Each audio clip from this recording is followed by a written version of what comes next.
this only. If you're leaving, baby, let me down slowly. Let me down. Let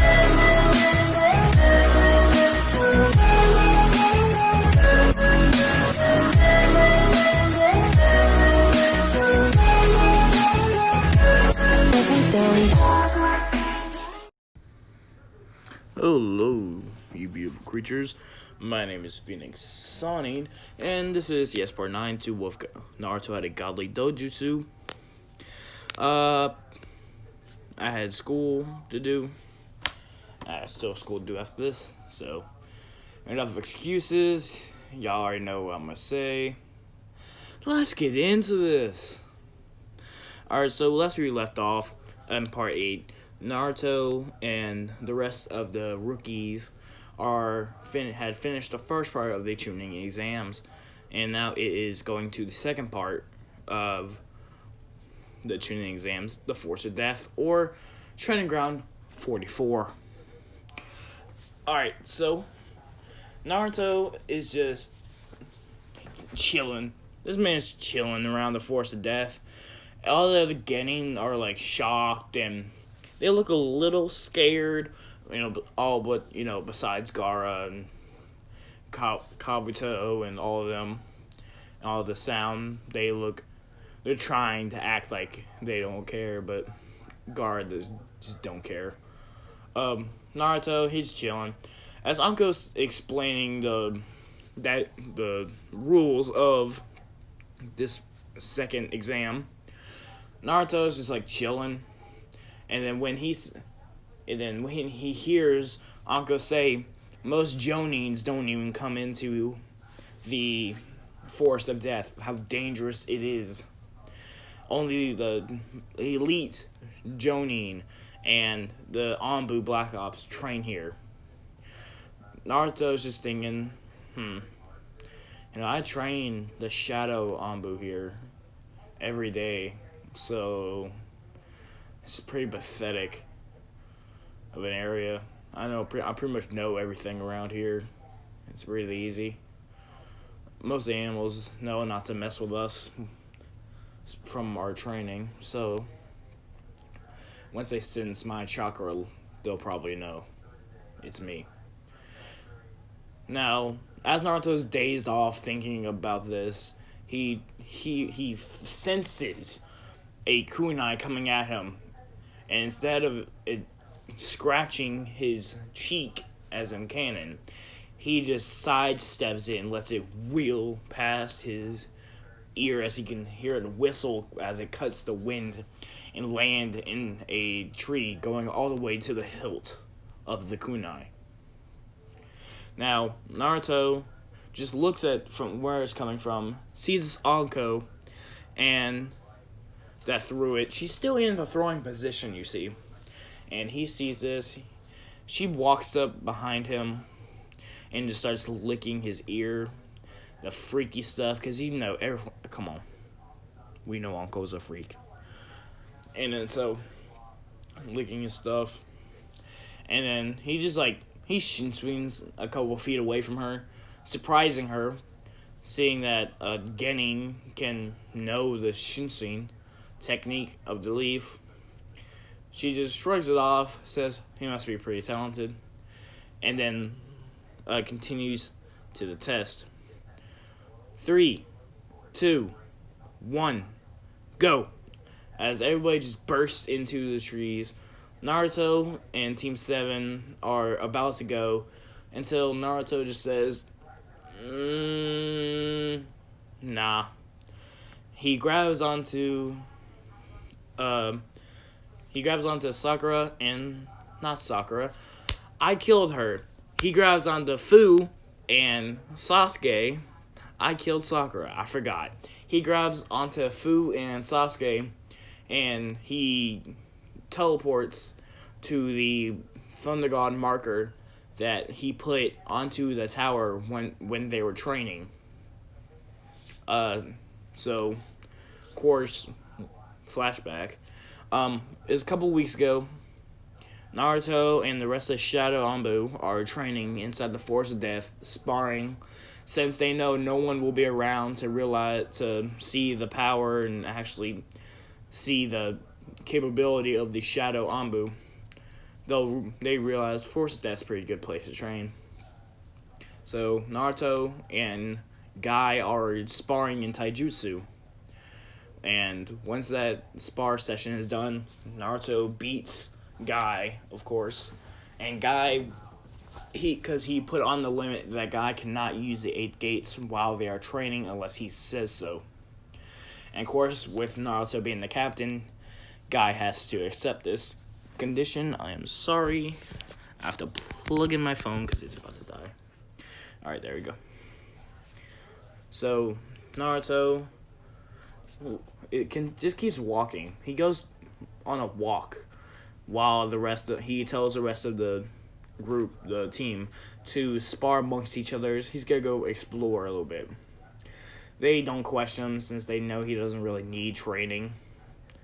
And of course, he just keeps walking. He finds this giant tower within about 30 minutes of walking deeper into the forest. And he thinks, okay, this place is interesting. He puts a little kunai, he just sticks a kunai into the ground right in front of the door. And he digs it deep far enough where a person won't see it just by walking and pick it up. And so he just digs it deep, buries it a little bit, hides it, so no one else can find it and pull it up. So, and a flashback saying that's how he got the marker there. With a bright yellow and orange flash, Naruto appears in the front door. And when you're thinking, like, how he's gonna get the scrolls, Naruto pulls out 2 scrolls that Kakashi had sneakily gave him at the beginning of the test before he went into the scroll of Team 7. Sorry. He said he gave Naruto scrolls because he did not want Naruto getting into fights with the other Genin teams and killing them. Because when Naruto's in a fight, he doesn't hold back. Especially when he is allowed to kill, he will. And the Hokage did not feel like having Naruto kill any more Genin this year. So he just told Kakashi to give him the scroll that he needed. And just in case Naruto got either scroll, Kakashi gave him one of both. So, just in case he got the heaven scroll, he had the earth. In case he got the earth, he had the heaven. So, yeah. Naruto places down the scrolls, and Iruka and Kakashi poof out, saying, "Congratulations, how did you get here within 30 seconds? And Iruka is asking this because Kakashi doesn't even question Naruto, and he knows exactly why Naruto got there that fast. And Naruto just explains, I'm that fast, and I'm prepared. He says with a little smirk. Smark. Please, what is a smark? Please tell me in the comments if you know what smark is. A smirk, I meant. But yes, Naruto says this with a smirk, and he continues walking into the place, exploring a bit since he didn't last time he was there. About an hour and a half passes, and the Saiyan team arrive, and Naruto doesn't take interest in Gaara very much. He doesn't really like him very much. He can sense the bloodlust and demon chakra inside him. He thinks it's best to just let him go, because he didn't really feel like dealing with him. And so Naruto is just chilling in his room, relaxing, when he hears a knock on the door. This is Fu, as she walks in from after Naruto says it's okay. She walks in, and they get talking, and they decided it's best if they meditate together and go into each other's mindscapes. Now, inside the mindscapes, Naruto is just chilling on top of Kurama's head, while Fu is on top of the Ibikis. Please, for the love of God, tell me this right. It's either Ibiki the Seven Tails or that's the Two Tails. It's one of the two. And if it's the Two Tails, you can flame me all you want. But I don't know the names. I don't feel like doing research because I am that pitiful and lazy. And so Naruto is just chilling, and Fu is chilling as well. They get to talking, and of course, Naruto decides, he reveals the God's Eye to Fu, and she asks how he got it, how he gets it, how it works, and all the powers of it. Naruto is explaining all the powers of it and what he knows about it so far, and then all of a sudden, she was talking and asking questions until she just stopped. Her mouth opened like she's about to say something. Even Kurama and Ibiki froze as well. Naruto instinctively went out of his mindscape and looked around, saw the world was gray. Like black and white, everything, but was lost color but him. And a bright flash of white and blue, very light blue, he turned towards the light that shaped itself into a human being. And the human looked like the fourth Hokage, or as Naruto knows this, his father. Now Naruto knows it's his father because the intelligence and wisdom that he got from the God's Eye, and the fact that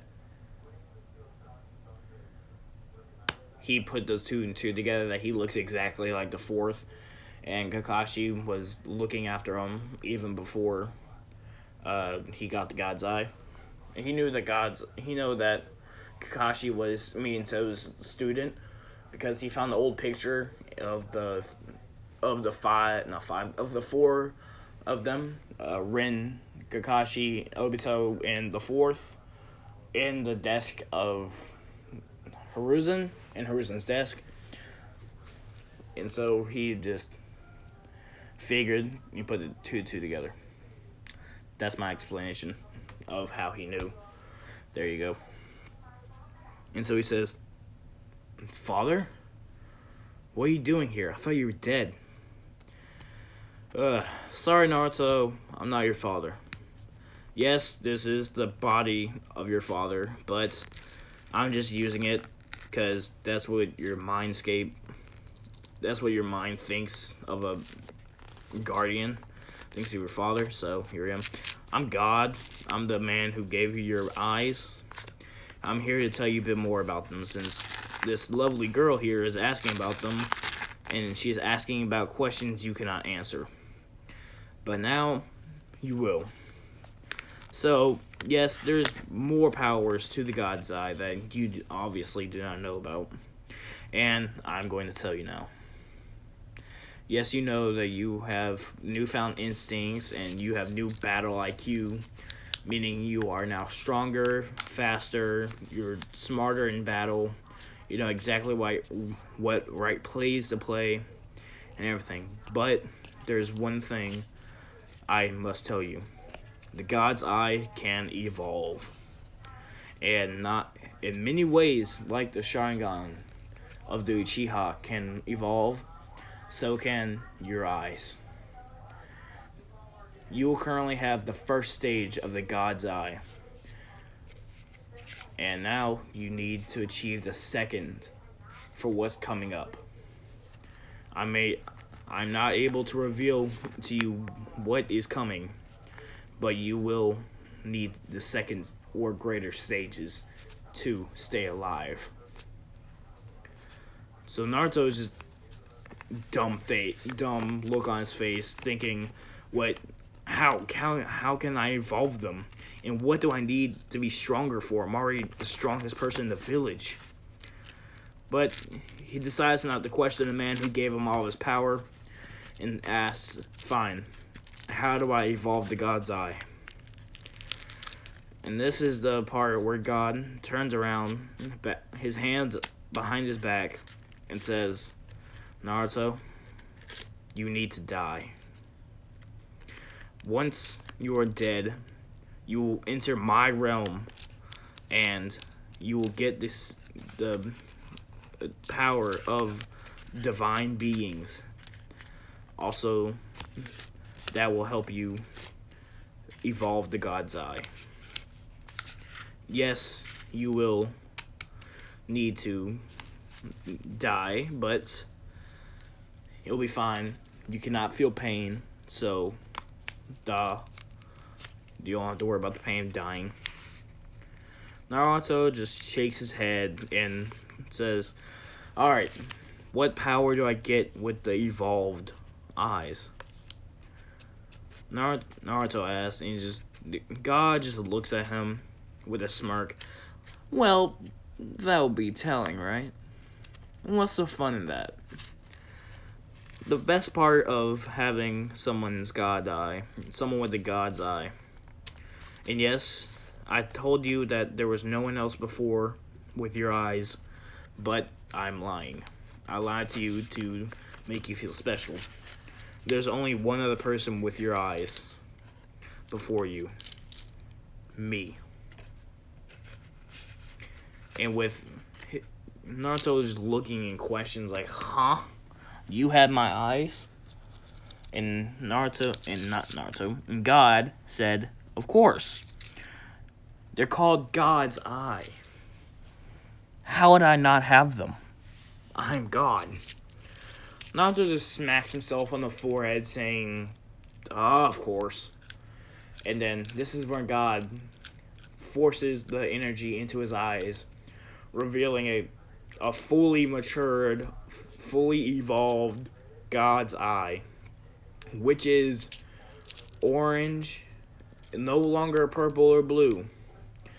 It is orange, and the flower pattern is gone.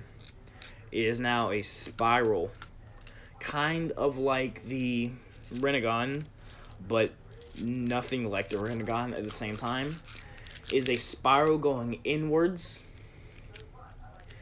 and it has multiple different little patterns inside of it. It's hard to explain. I wish I had a picture, but I do not as of this moment. I'm working on a picture of it currently, and I wanted to get this out before I finish the picture because I don't want y'all seeing the exact of it until later. And then Naruto just stares into the eye and senses the power flowing out of it. Now, as soon as God deactivates the eye, Naruto snaps out of it and just says, okay, I want that power. How do I unlock the third stage in the final stage? Naruto asks this again while staring at the man who created everything and says, alright, yeah, I want it. How do I get it? And God says, do you ever listen to me, boy? Honestly, I'd be happy I gave you the power in the first place. I'm not telling you how to get the third stage until you reach the second. And yes, reach the second stage. Die. You can't kill yourself to get into the divine realm. That's cheating, and you won't achieve the second stage. I'll just revive you, and you'll only have the first stage still. Naruto just shrugs and says, fine. How do I find someone strong enough to kill me without my regeneration kicking in fast enough to save me, or my muscle memory protecting me?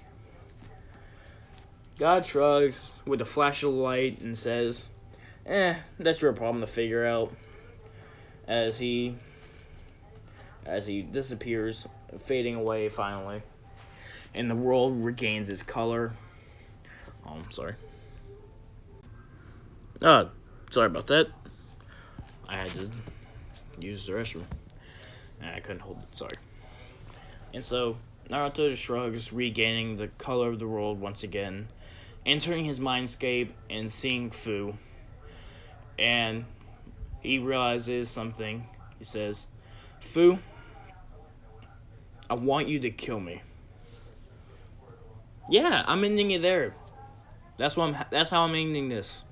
So, like, subscribe if you want to see more content of the God's Eye, what if, or other what ifs. I am planning making a second what if after this, and the second part of the 1 hour. Once that is done recording and uploading, I need to do some work on that still. So until that is done, I will not be putting out any other what if. But once that is done, I'm going to put up a poll on the community tab saying if y'all want me to continue this. I know y'all want me to continue the godly dojutsu. I'm keeping it. But like if I should start doing another series while doing the God's Eye, the Godly Dojutsu, or should I wait until a series is completely done and then upload another series, or should I just mix match the episodes of different series together? But yeah, thank you, thank God, thank you very much. Love what you've been doing for me. Blaze, that is the intro I'm using for now because of copyright issues. I cannot use the older one. Blaze, his stuff's down there in the description as well. Like, subscribe, everything's free. If y'all want to keep seeing this stuff, please like. It tells me that y'all love this stuff, and subscribe as well. Thank y'all very much. Be good people.